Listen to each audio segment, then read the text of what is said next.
नमस्कार, जय हिंद। भारत तक देख रहे हैं आप। मैं हूं आयुष। आज मित्र देश के 5वें एपिसोड में हम बात करेंगे पाकिस्तान इजराइल विवाद की, जिसने पूरी दुनिया को चौंका दिया। ये खबर इतनी बड़ी है कि अगर इजरायली मीडिया इसे उजागर न करता तो शायद भारत, पाकिस्तान और दुनिया के अलग अलग देशों को इसकी भनक तक न लगती। लेकिन अब मामला खुल चुका है। क्या इजराइल पाकिस्तान में घुसने के लिए तैयारी कर चुका है? क्या पाकिस्तान चुपचाप इजराइल से दोस्ती की पेशकश कर रहा? क्या अमेरिका पाकिस्तान को ईरान के खिलाफ इस्तेमाल करने वाला है? और इस पूरे खेल में भारत की भूमिका क्या होगी, इस पर हम आपके साथ विस्तार से चर्चा करेंगे। दरअसल ये खबर जितनी सनसनीखेज है उतनी ही गहरी भी है और इसकी परतें खोलते ही कई नए राज सामने आ जाएंगे। तो आइए इस पूरे मामले को विस्तार से समझते हैं। दरअसल पाकिस्तानी डेलीगेशन का इजरायली दौरा और आखिर ये लोग थे कौन, सबसे पहले ये समझ लेते हैं। दरअसल कहानी की शुरुआत होती है पाकिस्तान के एक गुप्त डेलीगेशन से, जो बिना किसी शोर शराबे के इजराइल पहुंच गया। चौंकाने वाली बात यह थी कि इस डेलीगेशन में 10 से 11 पाकिस्तानी नागरिक शामिल थे, जिनमें पत्रकार, सोशल एक्टिविस्ट और यहां तक कि पाकिस्तान की खुफिया एजेंसी आईएसआई के कुछ लोग भी शामिल थे। लेकिन सबसे बड़ा सवाल तो यह था कि पाकिस्तान तो इजराइल को मान्यता नहीं देता, फिर ये लोग इजराइल कैसे पहुंच गए? दरअसल पाकिस्तान का पासपोर्ट इजराइल के लिए मान्य नहीं है। अगर कोई पाकिस्तानी नागरिक इजराइल जाता है तो उसकी नागरिकता तक रद्द की जा सकती है। लेकिन इजराइल ने इस डेलीगेशन के पासपोर्ट पर कोई वीजा स्टैंप नहीं लगाया। मतलब ये लोग इजराइल तो गए, लेकिन उनके पास किसी भी आधिकारिक दस्तावेज पर कोई सबूत नहीं थे। यानी ये यात्रा पूरी तरह से सीक्रेट रखी गई। लेकिन जब इजरायली मीडिया ने इस राज को खोल दिया तो पाकिस्तान में हड़कंप सा मच गया। पाकिस्तानी सरकार बैकफुट पर चली गई और उन्होंने पहले सफाई दी कि ये लोग अपनी मर्जी से इजराइल गए थे और इनका सरकार से कोई लेना देना नहीं है। लेकिन सवाल यहां ये उठता है कि क्या पाकिस्तान में कोई व्यक्ति सरकार की मर्जी के बिना इतनी बड़ी यात्रा कर सकता है, वो भी इजराइल में? जवाब साफ है, नहीं। यानी कहीं ना कहीं पाकिस्तानी सरकार भी इस खेल में शामिल थी। अब आप कहेंगे कि पाकिस्तान इजराइल को मान्यता क्यों नहीं देता है? दरअसल अब यहां थोड़ा इतिहास समझना जरूरी है। पाकिस्तान ने आज तक इजराइल को एक देश के रूप में स्वीकार नहीं किया है। इसकी सबसे बड़ी वजह फिलिस्तीन का मुद्दा है। पाकिस्तान हमेशा से फिलिस्तीन का समर्थन करता आया है और इजराइल को एक इस्लाम विरोधी राष्ट्र भी पाकिस्तान बताता है।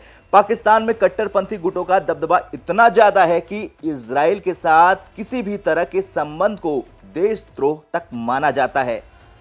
पाकिस्तान के पासपोर्ट पर आज भी साफ लिखा होता है, this passport is valid for all countries, सिवाय इजराइल के। लेकिन पाकिस्तान सरकार का आधिकारिक रूप यही है कि जब तक फिलिस्तीन का मुद्दा हल नहीं हो जाता तब तक वो इजराइल को मान्यता नहीं देगा। लेकिन सवाल यह है कि अगर पाकिस्तान को इजराइल से कोई लेना देना नहीं था तो पाकिस्तान के लोग वहां क्या करने गए? चलिए अब बात करते हैं इजराइल के गेम प्लान की, जिसने पाकिस्तान को इस पूरे मामले में फंसा दिया। दरअसल इस पूरी कहानी के पीछे अमेरिका का हाथ है। अमेरिका और इजराइल अब ईरान के खिलाफ एक बड़ा कदम उठाने की तैयारी में जुट चुके हैं और इसके लिए उन्होंने पाकिस्तान को मोहरे के तौर पर देखना शुरू कर दिया है। पाकिस्तान और ईरान के बीच एक लंबा बॉर्डर है। अगर ईरान पर हमला करना है तो उस पर नजर रखनी होगी और पाकिस्तान से बेहतर जगह कोई नहीं हो सकती। इजराइल और अमेरिका ने मिलकर पाकिस्तान को धीरे धीरे अपने जाल में खींचना शुरू कर दिया है।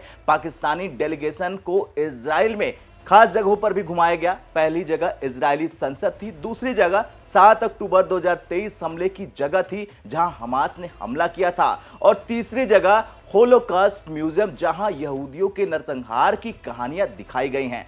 इन जगहों पर ले जाकर पाकिस्तानियों को यह दिखाने की कोशिश की गई कि इजराइल मुस्लिम विरोधी नहीं है और इसका असर भी दिखा। जब ये डेलीगेशन जो पाकिस्तान का था वो अपने मुल्क वापस लौटा तो उन्होंने कहा कि इजरायली लोग मुस्लिम विरोधी नहीं है। बस फिर क्या था? पाकिस्तान में गदर मच गया। कट्टरपंथी संगठनों ने इसे गद्दारी करार दे दिया। सरकार की हालत खराब हो गई। लेकिन असली खेल तो अभी बाकी था।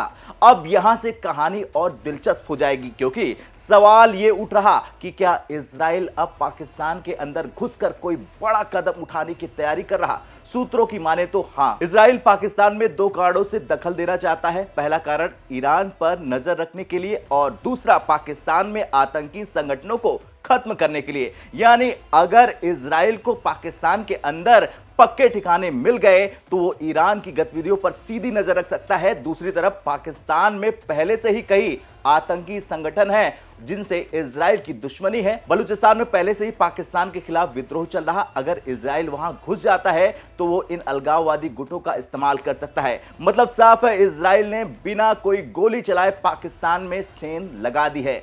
अब सबसे अहम सवाल यह है कि इस पूरे घटनाक्रम में भारत की भूमिका क्या होगी। दरअसल भारत के लिए यह दोनों तरफ से फायदेमंद साबित हो सकता है। अगर इजराइल पाकिस्तान में घुस गया तो भारत को आतंकवाद के खिलाफ फायदा मिल जाएगा। अगर पाकिस्तान ईरान के खिलाफ अमेरिका का मोहरा बन गया तो उसकी सेना और खुफिया एजेंसियां दो मोर्चों पर उलझ जाएंगी, भारत और ईरान। लेकिन भारत को सतर्क रहना होगा, क्योंकि अगर पाकिस्तान इजराइल से रिश्ते सुधार लेता है तो यह देखना जरूरी हो जाएगा कि इसका असर चीन और तुर्की पर क्या पड़ेगा।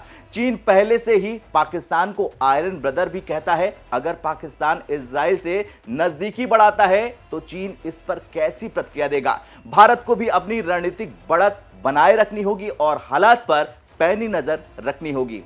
तो कुल मिलाकर इजराइल ने पाकिस्तान के अंदर एक ऐसी चाल चल दी है जिससे पाकिस्तान का पूरा खेल बिगड़ सकता है।